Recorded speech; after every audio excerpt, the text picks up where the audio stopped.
Hi, I'm Nelson Drago with Chado Tea Room in Los Angeles on behalf of Expert Village. In this clip, we are going to talk about how to store tea, tea-related accessories, and tea canisters. The best way to store tea is in a can. The shelf life of tea could be somewhere between 6 months to a year. And if you keep it in a tin, it's even better because it stores for a longer time. And it also depends how often do you open and close your can. So these are some different cans over here which we have. There are some airtight cans. You just have to pick the one you like and the one it suits you. These are the huge selection of cans which we have right here.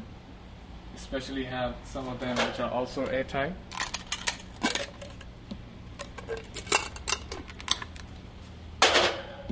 But our mostly commonly cans which are used are the Chado ones, which are very easy to use and easy to access to take out your tea. Another tea-related accessory would be electric tea kettles. Our electric tea kettles are the one which you can use to boil water, and it stops automatically when the temperature is about 211 or 212. So you really don't have to worry about switching it off. It's an automatic on and off switch in it. So it continuously boils water for your tea.